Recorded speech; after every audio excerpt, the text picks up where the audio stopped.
What's up, everybody? I'm Coy. Welcome back to my channel. I appreciate you guys tuning in. So today is announcement day.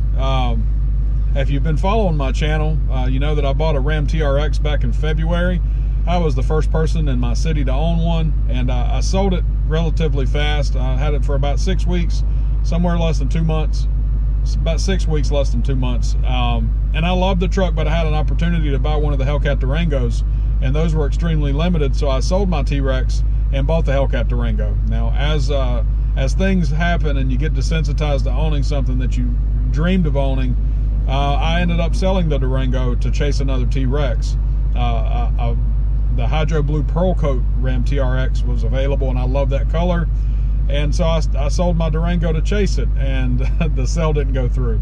The truck ended up getting sold the day before I was able to sell the Durango, and once my funds became available, the T-Rex was gone. So ever since then, I've been chasing another. My local Dodge dealership has gotten a couple in stock. I started trying to chase one of them. I was trying to make a deal happen, and I've decided that I'm going to withdraw my pursuit of a 21 Ram TRX for a couple of reasons, and I'll note those here. Now, I don't make this decision lightly, but there's a couple of developments that have happened over the last few weeks since I left the Dodge dealership, and I've been meaning to do this video for some time now.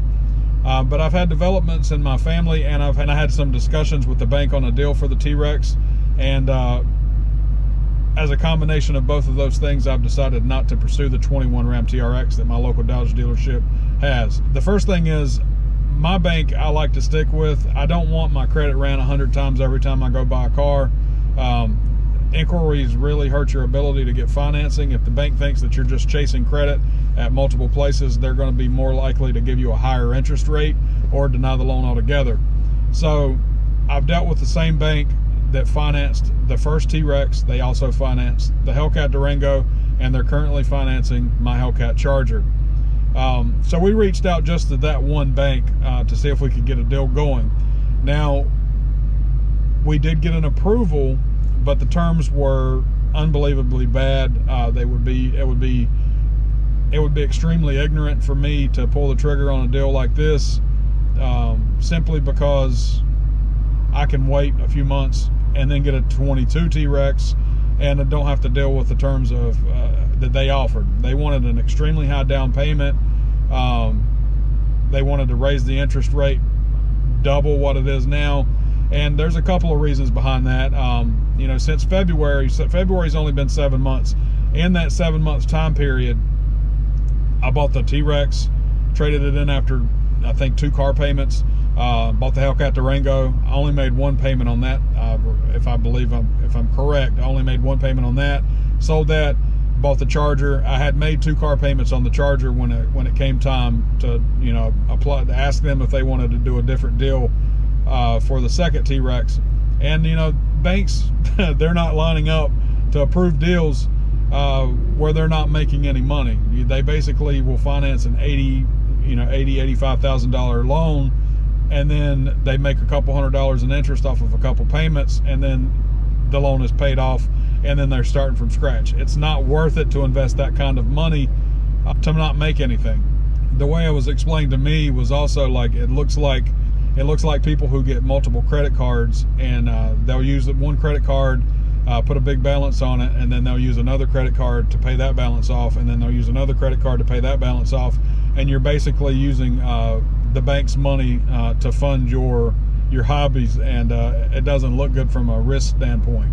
Like I said, they approved the loan, but the terms were unagreeable to me.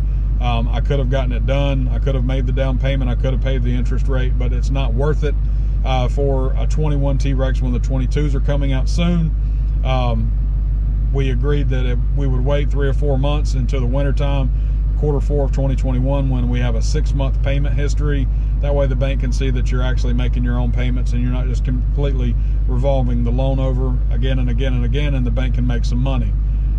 That actually was a big part of it, but it's not the exact reason why I decided not to go with the T-Rex.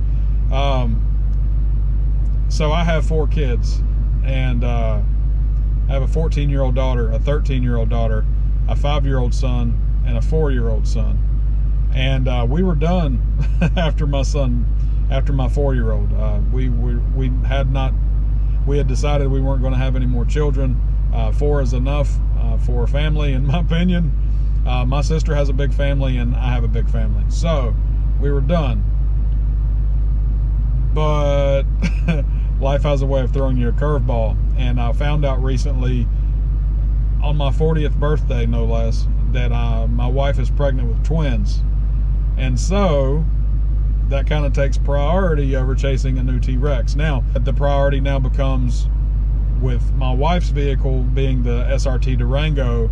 SRT Durango seats 6. It has captain's chairs. It fits all of us now, but when twins are born, it's not going to fit us all. So, because of this, we're going to have to sell the SRT Durango. Now, we did do a CarMax video where we checked the market to see what we could get for it. We could sell it in a private sale for more than what CarMax offered.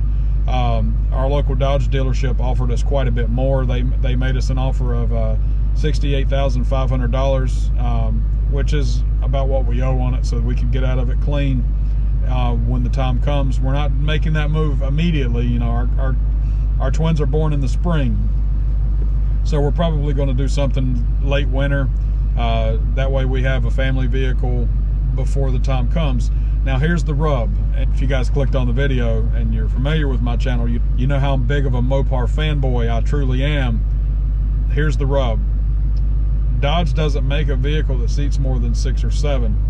You can get a Durango that has a bench seat in the middle and a 3rd row bench seat, but they only seat 7 at a max. They have absolutely nothing that seats 8. We're going to have 2 rear-facing car seats, a booster type seat, and then 3 other kids that aren't in car seats. We need something big that seats 8. So we're going to have to start shopping around. The things that we've looked at so far, Cadillac Escalade, Yukon Denali, and the Kia Carnival are the top 3 that we've looked at. Now, I know what you're thinking. A Kia Carnival, they're super nice. They're very roomy. You can get up to seating for 11 people in the Kia Carnival. And this is the family vehicle. This is not going to be the vehicle that we feature on the channel or anything like that, but we need something that seats more. So until we lock down a vehicle that seats us all and fits all of the family members, especially with the new babies coming, the T-Rex pursuit is put on hold very, very briefly. Now, once we find something that's going to seat us all, then obviously the T-Rex pursuit is back on. So what do you guys think? The Kia Carnival, Yukon Denali, Cadillac Escalade? You could throw the Chevy Suburban on there too. Maybe a Ford Expedition. I always said it'd be a cold day in hell before I owned another Ford, but I do kind of like the Expeditions a little bit. So that is the decision that we've made. That is a C8 Corvette. That is the decision that we've made. And we're gonna look for a family vehicle. Once the family vehicle is purchased and get the Durango sold, we'll definitely be back on for the hunt for a Hellcat Challenger, wide body, or the 22 T-Rex. It's going to be an interesting 2022 for sure. So drop a comment down below of those vehicles that I mentioned that seat 8. Which would you prefer? If you had the opportunity to purchase one of those SUVs or the Kia Carnival, which one would you pick? I'm leaning towards the Yukon Denali or the Escalade, but that Kia Carnival is something, and it's half the price of the other 2. You can get a fully loaded one that seats 8 for around $49,000, and that's really good value for a family vehicle that seats everybody. Anyway, I appreciate you guys watching. Make sure you hit that like button, subscribe to the channel, and hit the bell so you get notified for all the videos. Thanks again for watching, and y'all take it easy.